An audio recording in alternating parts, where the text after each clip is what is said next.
r/NoSleep. Posted by u/horror, junkie123. I'm a private investigator. My newest client is convinced that his wife is a demon. Knock. Knock. Knock. I sighed. It had been a long Monday, and I was hoping that no new clients would seek out my services. Oh well. It's what I signed up for. Come in, I said, trying to conceal the annoyance in my tone. The door squealed loudly on its hinges. I winced at the sound. I really needed to have those lubricated. A disheveled man trudged into the room and sank into the chair opposite from me. His hair was a tangled rat's nest of greasy, brown locks. Dark purple bags hung low under his eyes. Sullen defeat was written across his visage. He looked like he hadn't slept in days. Look, Detective. Baxter? Claxton. Close, though. And you are? Detective Claxton. Sorry. My name is Luis. Well, it's nice to meet you, Luis, I said, flashing him a grin and reaching over the desk to extend a hand. He tentatively accepted it. So, Detective Claxton, I really need your help. I pursed my lips. I really need your help. I'd heard those 5 desperate words more times than I could count. I wondered what it would be this time. Cheating girlfriend was my leading guess. Okay. What's the issue? The man shuffled in his seat, suddenly taking a particular interest in his shoes. Nothing could have prepared me for what he would say next. I think my wife is a demon. I stared at him blankly, mouth agape. Was this some sort of joke? Did this guy escape from the loony bin or something? He seemed genuine, but I couldn't be sure. Did I hear that correctly? You said you think your wife is a demon? Yeah, that's right. Look, I know this sounds absolutely unhinged, and you don't have to believe me, but she's been getting more, how do I put this? Sinister. I get this really terrifying feeling whenever I'm around her. She's stopped going to church, and she's been staying out all night long. All she tells me is that she's going to see a friend. I've been too scared to question it. That might not sound too bad, but Jessie has always been very religious. She used to be the pinnacle of righteousness. I need to know what's going on. I'm at the end of my rope here, Louise said, locking eyes with me. A pang of guilt struck my chest like a lightning bolt. He looked so broken. I could tell that Luis really cared about his wife and that the whole ordeal had taken a huge toll on him. But I couldn't bring myself to do it. I'm sorry, but I can't take your case. My last run-in with the occult nearly killed me. I can't put myself through something like that again. But I just want you to follow her. You won't need to have any kind of interaction at all. Unseen and unheard. I sighed. He wasn't taking this how I'd hoped. Luis, I can't help you. It's nothing personal, but I have a strict no-demon policy. It's just not something I can accommodate for. He nodded, dejectedly standing and pushing the chair back in place. He took 2 steps toward the door, then paused. $15,000. My eyes grew wide as saucers. That was an eye-popping amount of money. I began to stroke my goatee. I could do a lot with that amount of cash.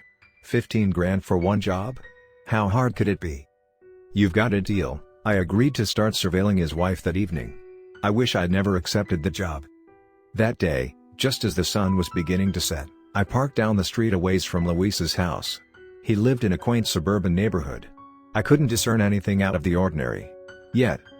I took a deep breath before stepping out of my car. I stuffed my hands in my pockets and began shuffling toward the couple's driveway. I kept my head low, pulling the bill of my baseball cap down lower over my face. As inconspicuously I could, I knelt down beside the blue Kia Soul parked in the driveway and stuck a tracker inside the wheel well of the rear passenger side tire. With the less than legal part out of the way, I hurriedly scuttled back to my vehicle. Now for the fun part. Waiting. I sat in my car playing solitaire for about 35 minutes before a tall, blonde woman emerged from the house, making a beeline for her vehicle.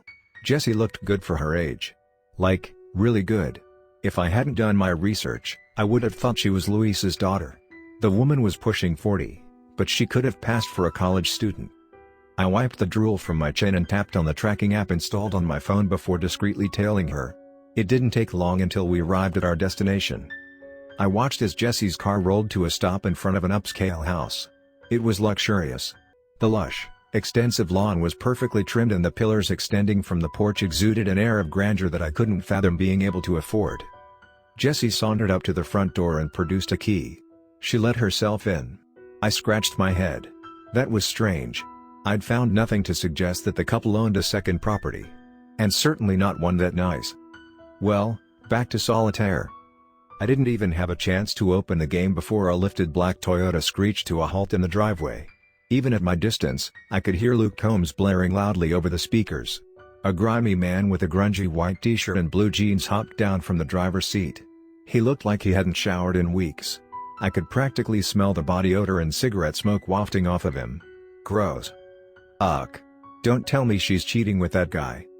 The man approached the home with a confidence that he had no business possessing. He knocked on the door and stepped back. A few seconds passed with no response. He raised his fist to knock again, but the door swung open before he had a chance. The greaseball stepped inside, and the door shut quietly behind him. I decided to wait to fill Luis in until I'd finished my investigation for the night. No need to lead him to the wrong conclusion if I didn't have all the information first. I thought about pulling out my phone and relaxing until I noticed any more activity from the house. No. I couldn't afford to be lazy. Not with 15 big ones on the line. It wasn't hard to find dirt on the owner of that lavish home. Isabel Geralds was 30 years old with no children, a master's degree in biology, and a dropped murder charge. Isabel's husband, a 63-year-old banker named Henry, had died under mysterious circumstances in the couple's home. All the evidence pointed to Isabel. It should have been an open and shut case. But somehow, Izzy got off scot-free. Interesting. Why was Luis's wife, a seemingly upstanding member of the community, hanging out with a suspected murderer? The whole thing felt off. As I would soon come to find out, it was. I scrambled to pull up the tracking app again. Two figures emerged from the home. It was dark, so I couldn't make out their faces, but I could tell that they were women. That was odd. Where was Captain Sleazy? I watched as one of the women hopped into the driver's seat of the truck. I caught a brief glimpse of Jessie as she slid into the front seat of her Kia. She had a wide, satisfied grin plastered across her lips. I shuddered. I was beginning to see what Luis meant when he said that she gave off a creepy vibe. The woman driving the truck, who I assumed was Isabel, peeled out of the driveway. Jessie waited for a couple minutes, then followed suit. I was beginning to get a sinking feeling that those two were up to something far worse than having an affair. I followed a few minutes behind them. We drove for what felt like an eternity. My heart thumped wildly with anticipation. Where were they going with this guy's truck? Around 45 minutes later, we arrived at a scrapyard on the outskirts of town. I didn't follow them inside the gate. I didn't need to. All the pieces had fallen into place. Luis's wife was a murderer. I called him on the way home. I hoped it would be enough to satisfy him. Of course, it wasn't. "Hey Luis, it's Detective Claxton." "Hey detective. Did you find anything?" Luis's voice was timid and weak. I could tell that he was dreading my response. I wished I could lie to him and tell him that all his worry was for nothing. But I couldn't. "Yeah, I did, actually. Are you sitting down? If not, I'd highly suggest it." "Yeah, I'm sitting. Just let me have it all ready. The suspense is killing me." I sighed. "Well, he asked for it." "Luis, I don't think your wife is a demon. I think she's a murderer." The line went silent. I could tell that my revelation had smacked him like a ton of bricks. I gave him time to process the information. "So, how do you know?" "I watched your wife and her friend lure a man into a house, then a few minutes later, they took his truck to a junkyard. Without him. If that's not proof that something's up, I don't know what is." "Well, did you take any pictures?" "Crap. Why hadn't I thought to do that? Some detective I am. I have my dash cam footage, but that's it." "That's not enough. I need cold, hard evidence. I can't divorce her over hearsay." I pursed my lips. I was hoping he wouldn't say that. "Understood. I'll follow her again tomorrow." "Thank you, detective." "Yep. You got it." I closed my eyes and took a deep breath. Was this really worth it? Photo proof meant I would have to get closer. Much closer. And I really didn't want to do that. I decided to sleep on it. If things got too dicey, I wouldn't hesitate to drop the job. It wasn't worth getting killed over. Or worse. That night, I had the most vivid dream of my entire life. I awoke in my bed. My bedside lamp was on. I wearily rubbed my eyes as they adjusted to my surroundings. I glanced up, then stifled a scream. There was a woman standing at the foot of my bed. She was beautiful. Long, blonde hair cascaded down her back in waves. She wore a red dress that hugged her tightly in all the right places. Her smile was so warm and inviting. Those ocean blue eyes shimmered with a familiarity that I couldn't quite place. And then it hit me. This was Jessie. She lightly bit her bottom lip, sending my heart racing. She gradually began to crawl toward me. I didn't fight it. Jessie had me in a trance, and she knew it. Before long, she was on top of me. Jessie softly scooped my hands into hers. My mouth hung open like a moron as she guided my hands to her waist. I was paralyzed as she leaned in close to my ear. "Do you want me?" I could feel myself nodding, even though I hadn't intended to. It was like I was a puppet and someone else was controlling the marionette. Jessie closed her eyes and went for the kill. I squeezed mine shut just before her lips grazed mine. I woke up in a cold sweat. What the hell was that? It felt so real. I wasn't an idiot, though. I began to get a sinking feeling that Luis was right about his wife. And that terrified me. I couldn't get back to sleep after that, whether due to anxiety or some sort of lingering effects from my dream, I didn't know. I groggily slunk out of bed and brewed a pot of coffee. This isn't worth it. I should just give up on this. I haven't even met this bitch and I'm already seeing her in my dreams. Nope. I'm calling it quits. But 15 grand is a lot of money. I determined that I had to finish this thing. Luis deserved the truth, right? Of course he did. And it was my job to deliver it to him. I was on edge all day. If Jessie was what I thought she was, then could she find me through my dreams? I didn't find anything online to affirm my fears, but you can never be too sure. Especially when 99% of people have never encountered that type of entity for themselves. And even less have lived to tell about it. Once dusk rolled around, I turned on the tracking app and headed to Luis's place. A sense of dread had sunk into my stomach like a stone. I really didn't want to go through with this. I waited for Jessie to come out of the house. She did, right on cue. I again followed her to Isabel's house. No surprises there. I parked in the same spot as the day before. It wasn't long before a lime green Camaro pulled into Isabel's driveway. A man wearing a Metallica t-shirt stepped out of the vehicle. It wasn't sunny outside in the slightest, but he kept his shades on nonetheless. Those two really knew how to pick them. The man sashayed up to the door, and before long, he was pulled inside the home. I pursed my lips. Same routine, different day. I waited for around 30 minutes this time before Jessie returned to her car. Isabel took off in the Camaro, and Jessie followed suit. Now was my chance. I slipped a pair of black leather gloves on as I approached the house. I just needed to get in, uncover their ploy, and get out without being seen. Simple, right? I grabbed onto the door handle. There was no way they had. Click. The door opened with little resistance. Wow, that was easy. I stalked the hallways, searching for any sign of foul play. I glanced up to see a security camera pointing at the foyer. Not that it mattered. My ski mask would be sure to conceal my identity. I continued my search. I determined that I needed to find the bedroom. That was where I was the most likely to find my evidence. I turned around, opting to look upstairs. I crept silently up the steps, wincing at every creaky floorboard.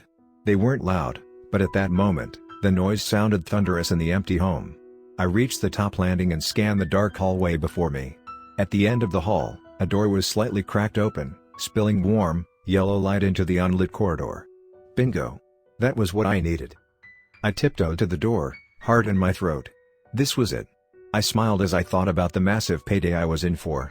Just a few more minutes and everything would be worth my while. Or so I thought. The light from the room partially illuminated my face as I stepped into view. I pushed lightly on the door. It squeaked softly on its hinges as it gradually revealed the room to me. Upon first glance, it was spotless. A pristine look at what a six-figure salary and solid business connections will earn you. The couple's king-sized bed was neatly made. Jewelry was strewn haphazardly around a gold box on the dresser. A photograph of Isabel and Henry sat on the nightstand. Their beaming faces sent a chill crawling down my spine. Something about Isabel's wide, jovial grin was just unnatural. I continued my search. I needed to be quick. I still don't know what possessed me to do it, but I walked up to the window. I pulled back the blinds and gasped. The window had a clear view of the backyard. And in it? 12 mounds of displaced dirt. They'd been burying the bodies. I snapped a picture through the window and turned to leave. Even if that was the only shred of proof that I had, it should still be enough for Luis to confront his wife with at the very least. The smug smirk plastered on my face quickly faded. Suddenly, I was falling. My foot had caught on the rug, and I was sent tumbling to the ground. What I discovered down there still sends me shivers. I opened my eyes, rubbing my temple. As soon as I did, I stifled a scream. I found myself face to face with a corpse. Its whole body was shriveled, like it had been sucked dry of all of its bodily fluids. Its hair had fallen out, only wispy, sporadic strands remaining. Its skin was ashen gray, splotches of fresh blood spattered across its face. But what terrified me more than any of that? The withered husk was wearing a pair of jet black shades, and a Metallica graphic t-shirt clung loosely to its emaciated frame. I immediately bolted. Proof be damned, I didn't want anything to do with that place. I ran to my car as fast as my legs would carry me. I slammed it into drive and stomped on the gas. It wasn't until I reached my house that I stopped hyperventilating. I couldn't go through with it. I called Luis and told him that I was done. I didn't care about the money. It wasn't worth it. Luis was understandably upset, but eventually he relented. I packed my bags and bought a motel room for the night, just to be safe. I never should have gotten mixed up with the occult. I'm shivering as I'm typing this out. I don't think I have very long left. Whatever Jessie is, I think she's onto me. Because I just got a text from a random number. Attached was a picture of a tracker and a caption that read, "Hello, detective. Are you missing something?